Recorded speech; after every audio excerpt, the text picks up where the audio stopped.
E aí, meus amigos, bem-vindo à Escola dos 40. Como é que você está? Espero em Deus que você esteja bem. Vamos conosco para mais uma jornada. Conosco nessa jornada aí, mais um vídeo.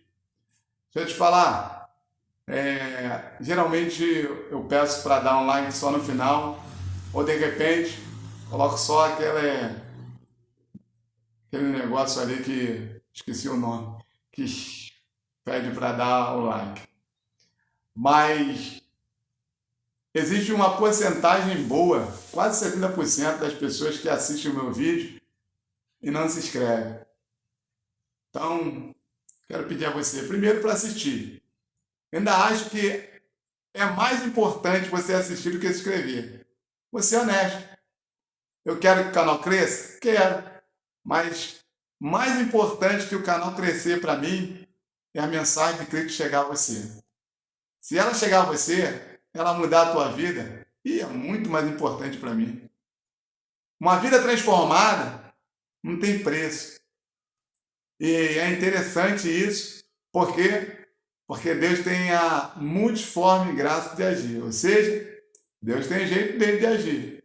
Então que ele venha agir na sua vida, tá? Vamos conosco?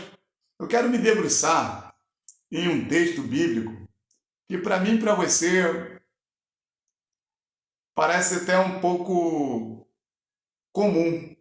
Em Gênesis 28, a Bíblia diz que Jacó estava fugindo de Esaú. E quando em um dado momento ele está fugindo, ele pega no deserto e vai dormir.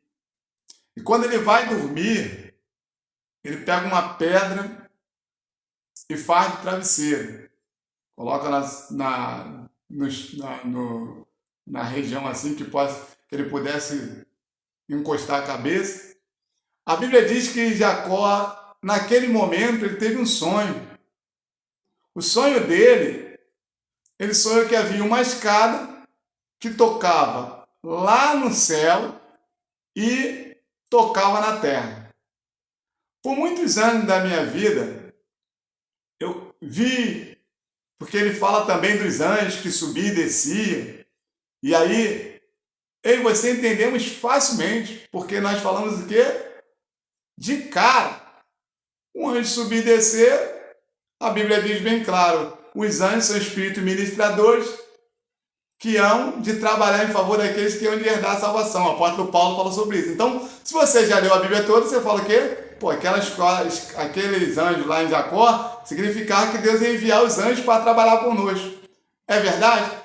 É uma verdade. Mas tem algo a mais e muito superior. Deixa eu te falar uma coisa. Desde que o mundo é mundo, ou antes que o mundo seja mundo, Deus já tinha um plano de salvar o homem. Agora, uma coisa, quando o apóstolo Paulo fala, em Filipenses capítulo 2, em Efésios capítulo 2,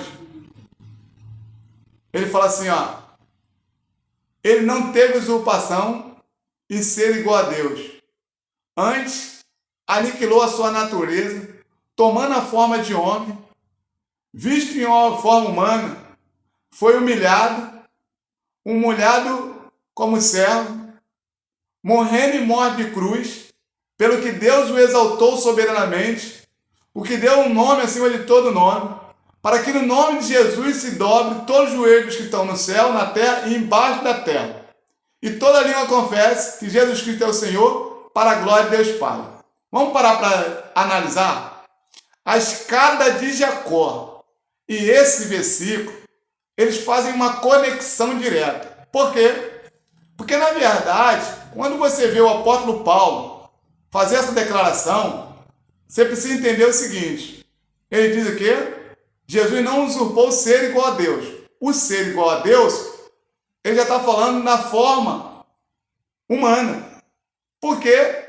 Porque muitas pessoas dizem assim, Jesus era 100% homem e 100% Deus. Só que o apóstolo Paulo diz o seguinte, que ele de fato era.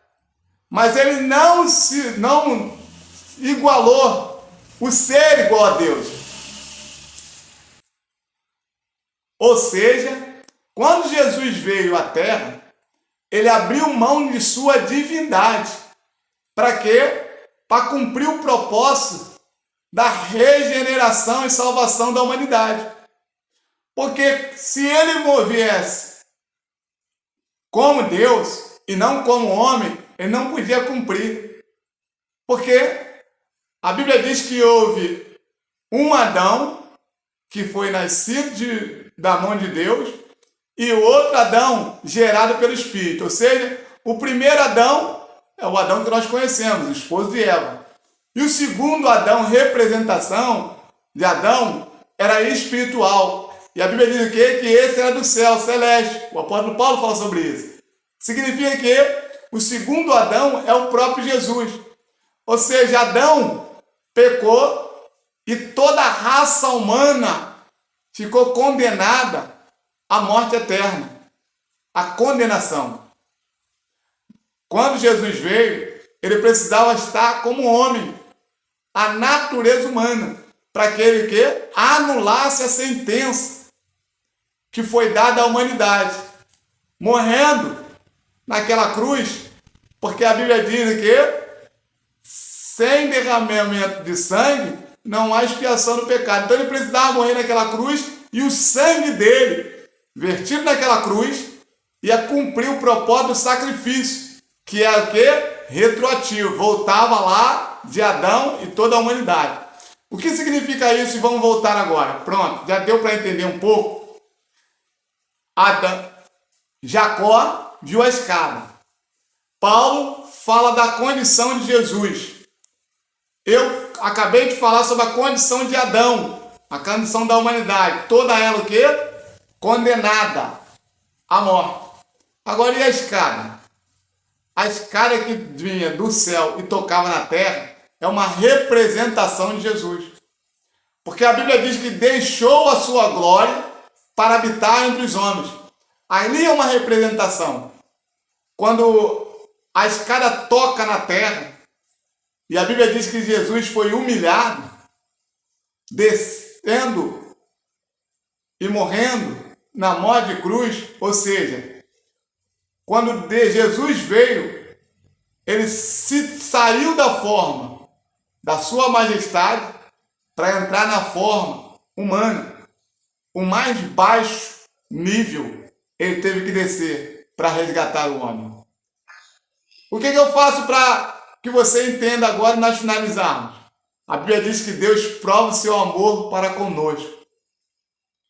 Se Deus provou o seu amor para conosco, o apóstolo Paulo fala, enviou seu Filho Jesus para morrer por nós e nós estávamos mergulhados no pecado. Talvez você seja desse que fica pedindo a Deus uma prova do amor dele. Escute, eu não sei como você foi criado, não sei os problemas que a sua vida proporcionou, não sei qual caos que para sobre você, mas Deus não precisa provar o seu amor para contigo. Porque ele já provou o seu amor para contigo. Ele morreu naquela cruz.